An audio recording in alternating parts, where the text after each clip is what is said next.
Fourthly, Ratzinger took this. Who abolished it? Oh, Giovanni Montini, Paul VI, in 1967, if I am not mistaken. Fourthly, I sincerely hold that the doctrine of faith was handed down to us from the apostles through the Orthodox Fathers in exactly the same meaning and always in the same purport. Therefore, I entirely reject the heretical misrepresentation that dogmas evolve and change from one meaning to another, different from the one which the Church held previously.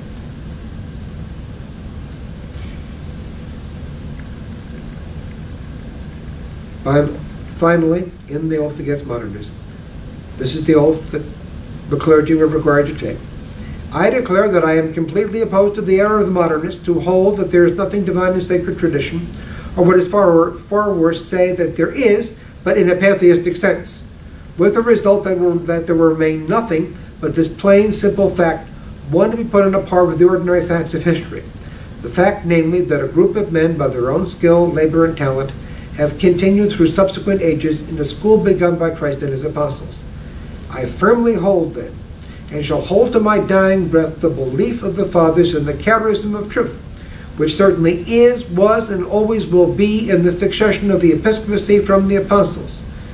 The purpose of this is then, not that dogma may be tailored according to what seems better and more suited to the culture of each age, rather that the absolute and immutable truth preached by the apostles from the beginning may never be believed to be different, may never be understood in any other way.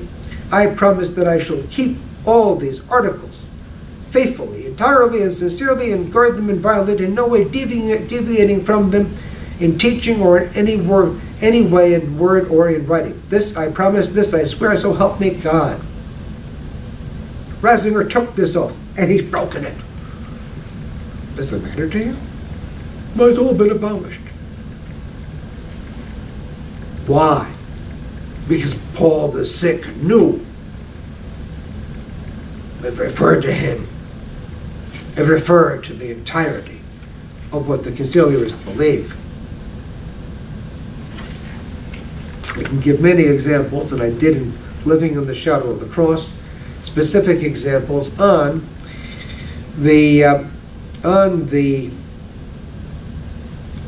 and how this is done, how this has been done. But what I want to do for the time being here, I'm going to make this a relatively short presentation, give my own physical limitations, and we do have a drive, I believe, to make tomorrow. That's going to be confirmed. But what I want to do is to demonstrate that this is entirely nothing new. That not only did Pope St. Pius X condemn this, but also, and Pius IX, Pope Pius IX, in the First Vatican Council, as it's called now, but Pope Pius XII. And I spent several hours getting quotes and putting my quotes together, and I thought I had this one, and so I'm going to look it up. I hope you will bear with me. I can sing you a little tune, but it's Lenten. You don't sing during Lent. All right, now, let me bear with you. Thank you for your patience. I greatly appreciate that. All right, now, all right. Yes, very good. I think we can find something right here. Okay, now. Maybe yes, maybe no. We will see. Pardon me, Lent. And I take that rather seriously. All right, now. I am Pope Pius XII, in Humani Generis, November 12, 1950, condemned the entire presuppositions of the new theology, which is nothing other than warmed over modernism. And if I can't find it here, I can't find it here, and I apologize for this. I like to be prepared for my presentations, and I believe I had the quote here, and unfortunately I do not, unless there's an appendix here. Is there an appendix that will help me here? No, there is not. All right, then one more thing here. All right. Anyhow, Pope Pius XII condemned the same thing, and in the same stirring words as Pope St. Pius X. Sorry about that. One of the reasons that Joseph Ratzinger Benedict XVI is able to, just with a wave of the so-called papal hand and with his belief in the so-called hermeneutic of continuity, dispense with the condemnations and the anathemas that are pronounced against what he believes and what he has propagated both privately in his capacity as a private writer, which doesn't make any difference.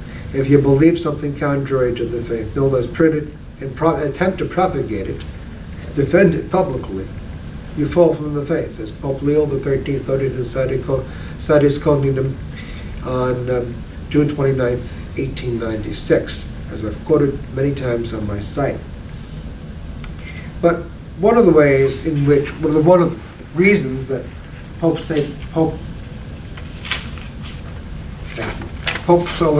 he will be canonized in the conciliar structures, I'm sure, Ratzinger Benedict, and they might even begin that process now.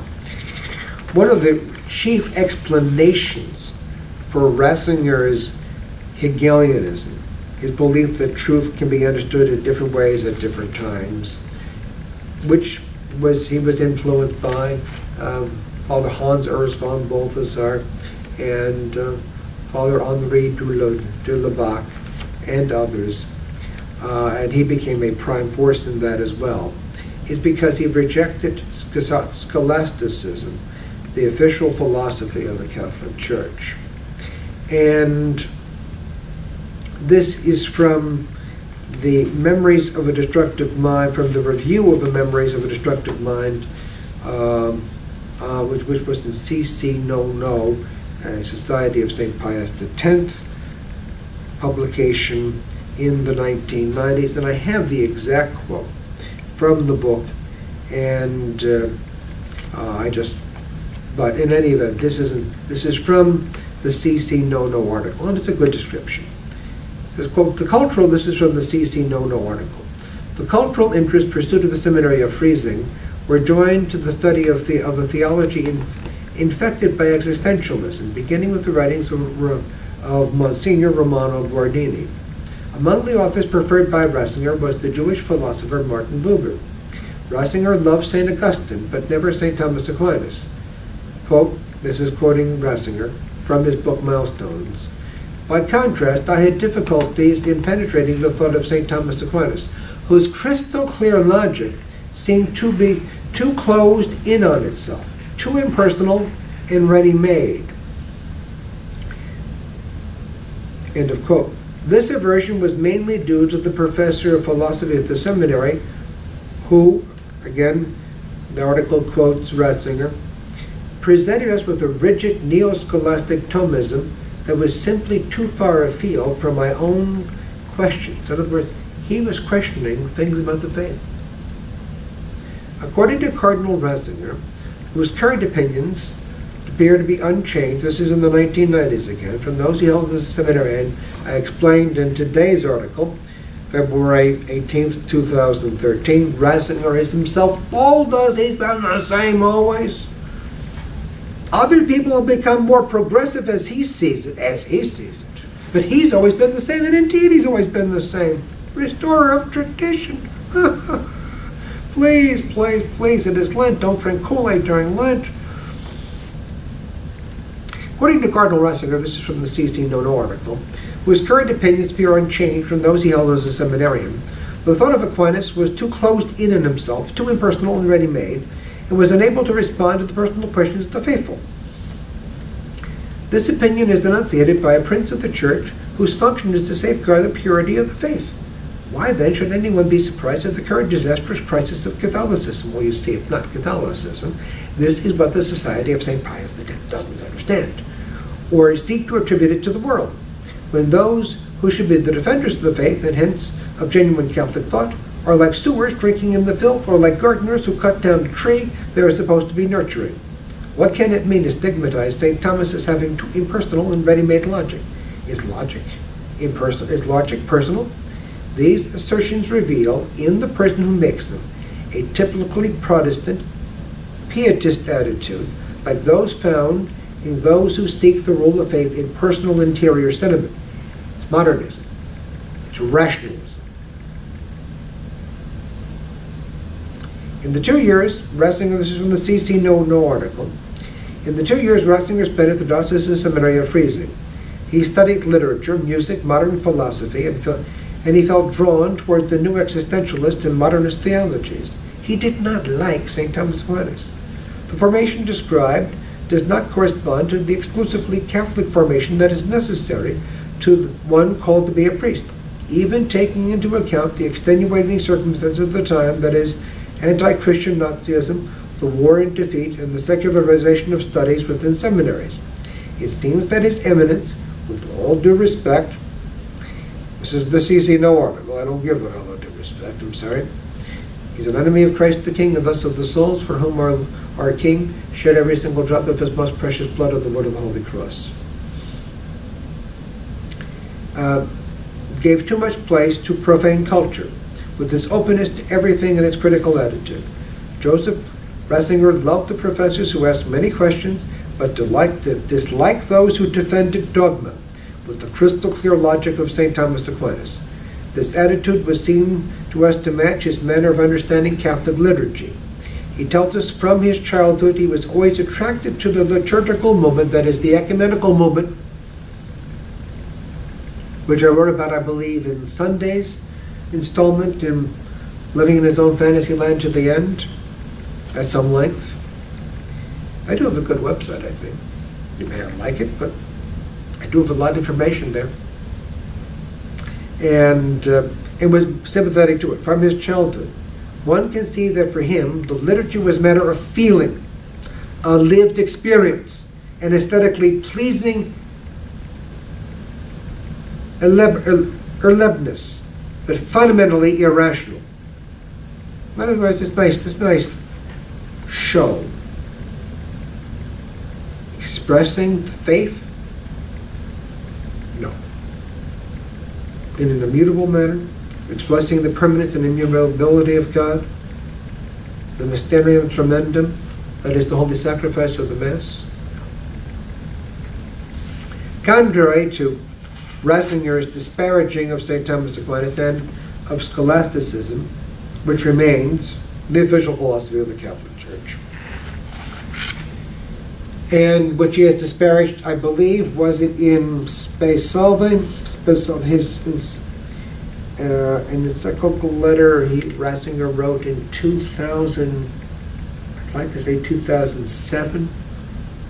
My memory is pretty good. The CAT scan that I had a few days ago came back with no major damage, thanks be to God, and no brain atrophy, no tumors, no sign of stroke, which is nice. Those are nice things, and so I'm very grateful for that. I do still have the headaches, but the concussions will pass. It's my penance, I deserve it. My sins, I deserve, believe me. Well, now, Ratzinger, with no brain atrophy, but I just can't recall what. I'd like to say it was on January 25th, 2007. I'd like to say it, but I want to say, I think it was around the conversion of the Feast of St. Paul, 2007. I could be wrong. But anyhow, he referred to it in that encyclical letter. He referred to the scholasticism as that school of St. Thomas. He said it was the school of philosophy that was particular to his time. In other words, not for all time, not now. Because he believes in the new philosophy, the new theology, Hegelianism. Pope Leo XIII, in his encyclical letter issued on the feast of the great Dominican, whose son, St. Thomas Aquinas, was, issued his encyclical letter Aeterni Patris, on the feast of St. Dominic, on August 4th, 1879. And he praised what Joseph Ratzinger rejects. But, wrote Pope Leo XIII, furthermore, our predecessors in the Roman pontificate have celebrated the wisdom of St. Thomas Aquinas by exceptional tributes of praise and the most ample testimonials. Clement VI in the bull In Ordine, Nicholas V in his brief to the friars of the Order of Preachers, 1451, Benedict XIII in the bull Praetiosus, and others bear witness that the universal church borrows luster from his admirable teaching. And while St. Pius V, a Dominican by the way, declares in the bull Mirabilis that heresies confounded and convicted by the same teaching were dissipated, and the whole world daily freed from fatal errors, others, such as Clement XII in the bull Venerable Day, affirmed that the most fruitful blessings have spread abroad from his writings over the whole church, and that he is worthy of the honor which is bestowed on the greatest doctors of the church, on Gregory and Ambrose, Augustine and Jerome.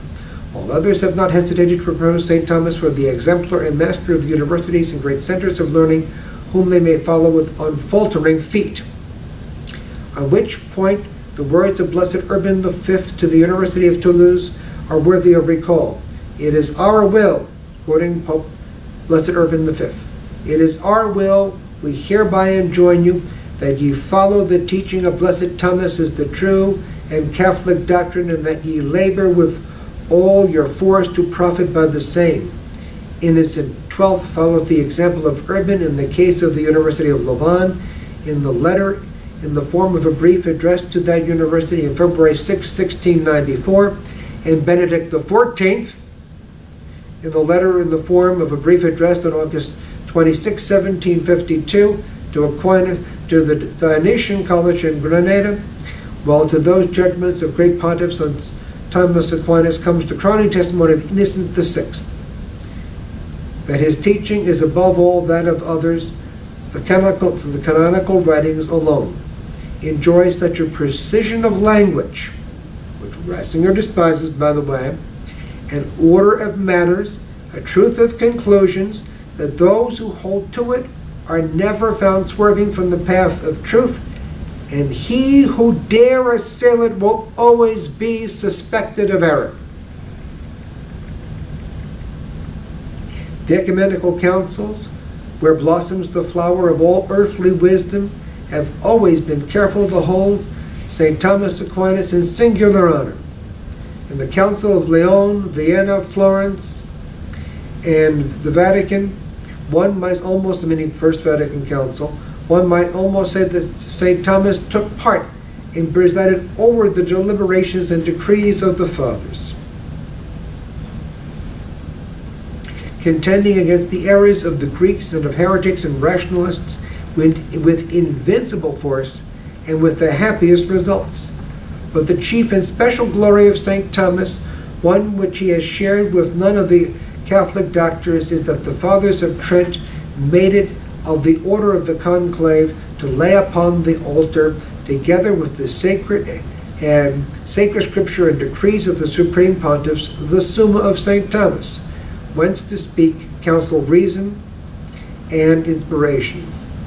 The last triumph was reserved for this incomparable man, namely to compel the homage, praise, and admiration of even the very enemies of the Catholic name. For it has come to light that these were not lacking among the leaders of heretical sects, who openly declared that if the teaching of Thomas Aquinas were only taken away, they could easily battle with all Catholic teachers, gain the victory, and abolish the Church. A vain hope indeed, but no vain testimony. Do away with St. Thomas Aquinas, and you do away with Catholic dogma. You see, what Ratzinger has done is that he, very much influenced by both Luther and the Orthodox. Luther was influenced by the Orthodox. Influenced by both Luther and the Orthodox. Believes that if we've returned to an understanding of sacred scripture and of the doctors and early doctors and fathers of the church, prior to the second millennium, prior to St. Thomas Aquinas, it's a locked-in interpretation. There can be a meeting of the minds with Protestants and with the Orthodox. Let's do away with that middle millennium here. And Let's return to an understanding, what he believes is an understanding, but it's not, of sacred scripture, of the writings of the fathers, and of the doctors of the church in that first millennium.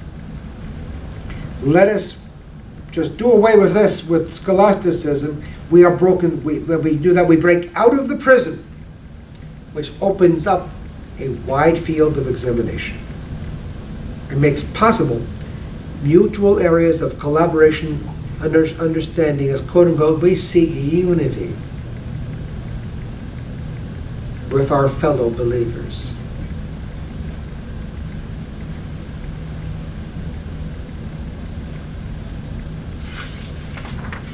Pope St. Pius X explained himself in Pascendi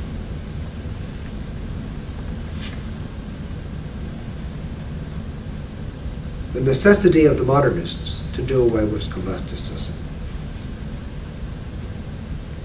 Quote, this is Pope St. Pius X in Pascendi. Would that they, the modernists, had but displayed less zeal and energy in propagating it. But such is their activity, and such their unwearying labor on behalf of their cause, that one cannot be pained to see them waste such energy in endeavoring to ruin the Church, when they might have been of such service to her had their efforts been better directed. Their artifices to delude men's minds are of two kinds. The first to remove obstacles from their path, the second to devise and apply actively and patiently every resource that can serve their purpose. Ratzinger has done this methodically. He has sought as quote-unquote Pope Benedict XVI to institutionalize his own pre-papal writings, shall we say, as the means for a correct interpretation of the so-called Second Vatican Council, to institutionalize his interpretation. But, you know, if what a pope says and does, popes of the past have said and done, lose their binding force or must be re-examined over time, what gives his interpretation binding force? This is the illogic of a mind not trained in scholasticism. He doesn't see that on the basis of pure logic, he makes of his own words so much mush, which they are to begin with, that you can just dismiss because some other pope can say, I don't believe this. Some other conciliar pope can say, I don't believe that garbage. He was wrong. We understand it a different way now. Luther couldn't understand where his heresies went. Ratzinger doesn't understand the inconsistencies of his own heresies. Such is the diabolical trap that he's in. Pope St. Pius X went on to say, they, the modernists, recognize that the three chief difficulties which stand in their way are the scholastic method of philosophy, the authority and tradition of the fathers, and the magisterium of the Church. And on these they wage unrelenting war, and that's something I've tried to drive home time and time again on the website. Against scholastic philosophy, their theology, they use the weapons of ridicule and contempt. Whether it is ignorance or fear or both that inspires this conduct in them, certain it is this passion for novelty.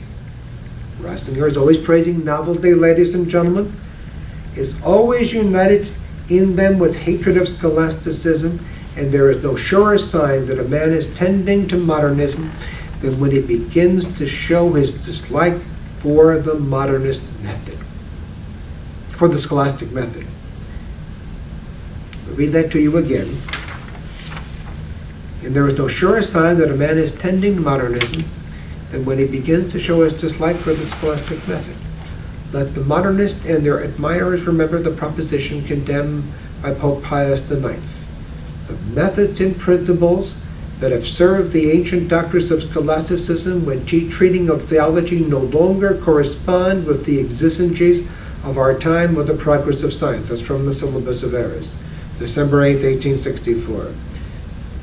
Pope St. Pius X, they exercise, the modernists, all their ingenuity in an effort to weaken the force and falsify the character of tradition so as to rob it of all its weight and authority, But for Catholics, nothing will remove the authority of the Second Council of Nicaea, where it condemns those, quote, who dare, after the impious faction of heretics, to deride the ecclesiastical traditions, to invent novelties of some kind, or endeavor by malice or craft to overthrow any one of the legitimate traditions of the Catholic Church. Nor, Pope St. Pius X went on to note, that of the declaration of the Fourth Council of Constantinople, we therefore profess to preserve and guard the rules bequeathed to the Holy Catholic Church, Holy Catholic and Apostolic Church, by the holy and most illustrious apostles, by the Orthodox councils, both general and local, and by every one of those divine interpreters, the fathers and the doctors of the Church. Wherefore the Roman pontiffs Pius IV and Pius IX ordered the assertion of the profession of faith of the following declaration, quote, I most firmly admit and embrace the apostolic and ecclesiastical traditions and other observances and constitutions of the Church. And finally, from Pope St. Pius X on St. Thomas Aquinas. This is from an allocution of his Doctoris Angelicae, quoted in James Larson, who's not a sedevacantist, he's very much an anti-sedevacantist. Confusion, Article 11, A Confusion of Love, on his War Against Being website, I think it's called. Now, this is Pope St. Pius X and Doctoris Angelicae. St. Thomas perfected and augmented still further, by the almost angelic quality of his intellect, all this superb patrimony of wisdom, which he inherited from his predecessors and applied it to prepare, illustrate, and protect sacred doctrine in the minds of men.